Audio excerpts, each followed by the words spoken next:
ជីវិតតែងតែទៅមុខជានិច្ចរហូតមានរឿងនឹកស្មានបណ្ដោលកាត់ឡើងភ្លាមប៉ុន្តែនៅពេលដែលមានរឿងចៃដន្យណាមួយកាត់ឡើងប្រាក់កម្ចីរបស់អ្នកមិនគួរខ្លាយទៅជាបន្ទុកដល់មនុស្សជាទីស្រឡាញ់របស់អ្នកឡើយសូមណែនាំផលិតផលកម្ចីមានសុវត្ថិភាព Care Plus ដំណោះស្រាយធានារ៉ាប់រងដ៏ទូលំទូលាយមួយដែលផ្ដល់ការការពារលើការទូទាត់សងប្រាក់កម្ចីរបស់អ្នក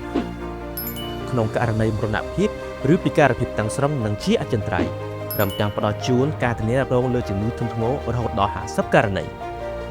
កម្ចីមានសុវត្ថិភាព Care Plus នឹងជួយអ្នកសងប្រាក់កម្ចីមិនថាប្រាក់កម្ចីសម្រាប់ទិញផ្ទះកម្ចីពាណិជ្ជកម្មកម្ចីផ្ទាល់ខ្លួនឬកម្ចីទិញឡាន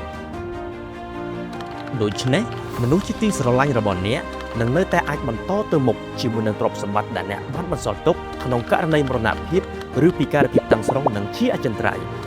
ហើយលោកអ្នកក៏នឹងទទួលបានអត្ថប្រយោជន៍បន្ថែមចំនួន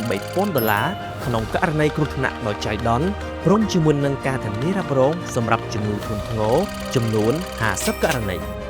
អ្វីដែលល្អបំផុតនោះគឺវាមានតម្លៃសមរម្យអនុញ្ញាតឲ្យអ្នកជ្រើសរើសទំហំកញ្ចប់ធានារ៉ាប់រងដែលសមស្របតាមលក្ខខណ្ឌនៃកម្ចីរបស់អ្នកជីវិតអាចមានការប្រែប្រួលហើយជំងឺធ្ងន់ធ្ងរអាចកើតមានឡើងដោយអាចទាញទុកជាមុនបានទេ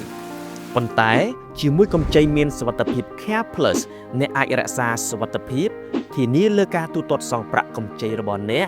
និងការពារមនុស្សជាទីស្រឡាញ់ពីបន្ទុកហិរញ្ញវត្ថុកម្ចីមានសុវត្ថិភាព Care Plus ការពារទឹកប្រាក់កម្ចីរបស់អ្នកជាមួយនឹងអត្ថប្រយោជន៍ព្យាបាលជំងឺធ្ងន់ធ្ងរ